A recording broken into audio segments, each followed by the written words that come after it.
संतों की वाणियों को हर कोई समझ नहीं पाता। समझता वही है जिसके ऊपर प्रभु कृपा करते हैं, जिसे वो समझाना चाहते हैं।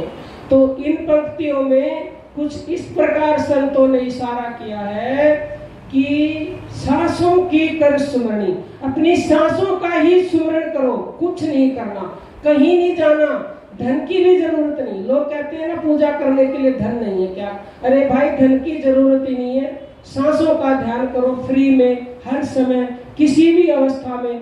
शुद्ध अवस्था भी नहीं देखनी, नहाने की भी आवश्यकता नहीं है। तो इससे सरल सुगम साधन तो दुनिया में कोई है ही नहीं। सांसों का सुमरण करो, अजपा, जो अपने आप ही सांसें चल रही है, उसी का आपको ध्यान करना, कुछ भी नहीं करना, बहुत सरल सुगम है। सांसों की कर सुमरणी अजपा का कर। और आगे क्या कहता है कि ब्रह्म तत्व का सार है। ब्रह्म समझते हो, जिससे ये पूरी सृष्टि है, अनंत कोटि ब्रह्मांडों के मालिक, जो सबसे ऊपर है, जो सृष्टि से पहले भी थी, अब भी है, बाद में भी रहेंगे, उसी का सार है क्या? सोहंग। सोहंग से ही उस सार को जानोगे, उस ब्रह्म तत्व को जानोगे। और जो व्यक्ति उसे तत्व से जान लेता है, उसको जो है फिर जो है जन्म मरण उसका होता नहीं है, उसे छुटकारा मिल जाता है 84 से। क्यों? क्योंकि श्री कृष्ण भगवान जी ने गीता जी में ये स्पष्ट कहा है कि कोई व्यक्ति अनेक जन्मों के अंत में, ध्यान दे लो एक एक शब्द पर, अनेक जन्मों के अंत में मुझे जब तत्व से जान लेता है तो फिर वह मुझे प्राप्त हो जाता है, मेरे परम धाम को जाता है, उसे फिर जो है जन्मना मरना नहीं पड़ता।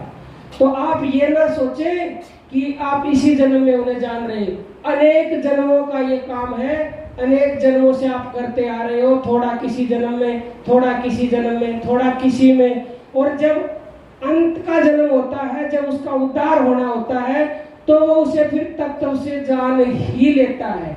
तो हो सकता है कि आपका ये अंतिम जन्म हो और आप जो है सांसों का ध्यान करते रहे, जो मंत्र आपको दिया है या जो आज आपको दिया जाएगा उसी के अनुसार आप चलते रहे, तो निश्चित तौर से आप तत्व से उन्हें जान लोगे और 84 से आपको छुटकारा मिल जाएगा।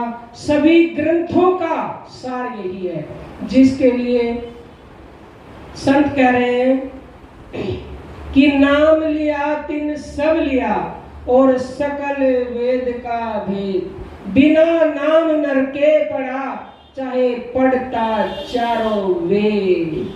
तो सोहंग से यानी श्वास से आप उसी नाम को जानोगे जिसके लिए कहा है कि यदि नाम नहीं लिया तो आप नरक में पड़े हो, और नाम ले लिया तो आपने सारे वेद शास्त्र सब कुछ पढ़ लिया। एक क्षण के लिए भी आपका मन उस नाम पे ठहर गया, ब्रह्म ध्यान ब्रह्म ज्ञान में ठहर गया, तो समस्त तीर्थ गंगा जमुना पुष्कर प्रयागराज सब कुछ आपने एक क्षण में कर लिए। एक क्षण वहां आपका मन ठहर गया तो आपने ब्रह्मा विष्णु महेश समस्त देवी देवताओं को पूजित करके सबसे सर्वोत्तम उच्चतम स्थान पर बिठा दिया। एक पल के लिए आपका मन वहां ठहर गया तो आपने अपने 7 पीढ़ियों के पिछली और अगली और इस जन्म की 21 पीढ़ियों के पूर्वजों को पूजित करके तृप्त करके स्वादिष्ट भोजन से उनको प्रसन्न कर दिया। तो आप जो है समझ गए होंगे कि कितनी कितनी कितनी महिमा है उस नाम की।